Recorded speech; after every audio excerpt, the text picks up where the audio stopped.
Samtang karon biz talk ta mga kapuso, kauban ang kapuso actor nga si Mikoy Morales. Says,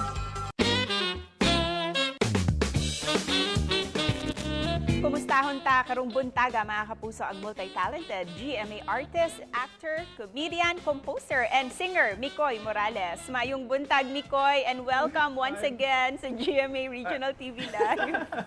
Mayang buntag, hello! Grabe yung ang dami, ang haba ng intro sa akin. Ang dami nun, multi-talented. Wow! Dami mo kasing alam Thank you. Mikoy. Ang dami kong alam. Kumusta ka na? Okay naman, coping still a bit better now. I mean, coping better now. But yeah, dito pa rin tayo. Ano na yung mga pinagkakabisihan mo ngayon sa bahay? I've been doing music for the series. I'm also working on an album for a friend, a secret Kapuso friend. Wow. Wow. And yun, parang nag-enroll din ako sa mga pwede kong enrollan na pwedeng mapagkatutunan ngayong quarantine. And Mikoy, isa sa mga pinagkakabisihan mo din, kasi back on air na kayo every Friday night, di ba, ang Bubble Gang. Kumusta naman yung mga adjustments nyo habang naka-work from home? And ano din yung mga challenges nyo as comedians to produce quality episodes na kahit naka-split screen lang muna kayo? Yeah, nakakapanibago. Well, obviously, itong new normal na to na ang laking factor, lalo na sa isang gag show siguro or na sitcom or sa comedy in general, ang laking bagay ng relationships and ng rapport with your co-actors. And yun yung naging medyo challenge siya in a way na nahirapan mag-adjust dun sa Zoom setup na we only see each other online and we tape there.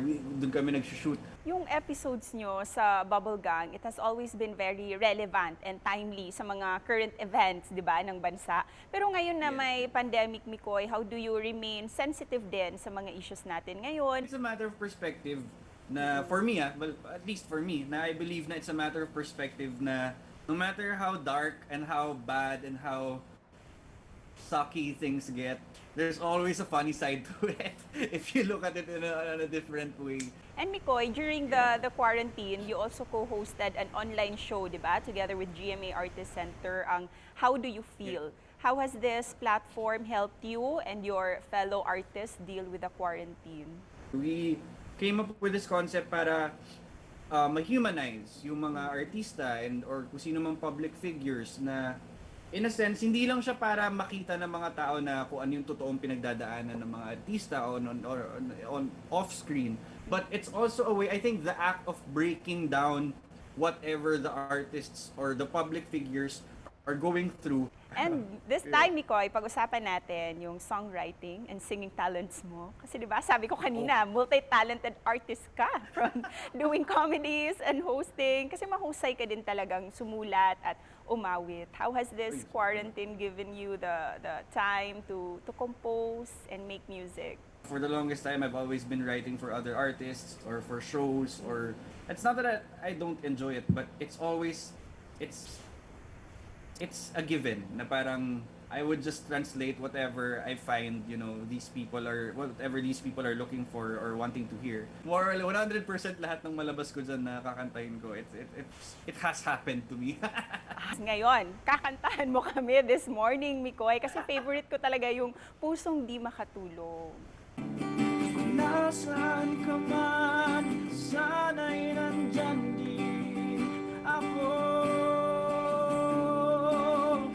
Nang ika'y matabihan, ako naman ay mayakap mo.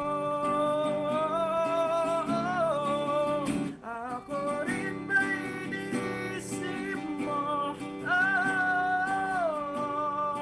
Habang ako'y nangulilas.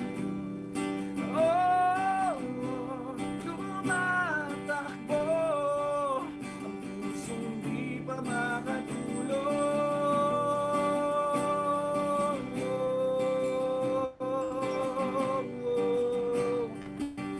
Ay, ang galing! Galing-galing naman. Thank you, Mikoy, for sharing your music you. with us. Thank you. Pinawisan ako dun. Make some more pa ha, more music pa and more songs. I will. May mensahe ka din para sa lahat ng mga kapuso natin dito sa Cebu at sa buong Central and Eastern Visayas. Lahat naman tayo siguro kung may pinagdadaanan din kayo ngayon, tandaan lang natin na kung okay ka lang, edi good for you, help others na maging okay din, and kung hindi, okay lang din. Okay lang na hindi ka okay ngayon. Ganun talaga. Lahat tayo ganun. We just try to be better every day if we can. Tama ka Yun doon. lang. Let's try to be better than we are. Ayun. Mikoy, dagang salamat for joining us this morning. And salamat. Ingat ka. Kayo din. Ug mo kadto si Mikoy Morales, mga kapuso, nga mipaambit sa iyahang awit nga iyang gi-compose ug dugang musika pa ang iyang giandam alang kanatong tanan busa angay gayud kanang atangan. Ug mobalik pa ang GMA Regional TV Live.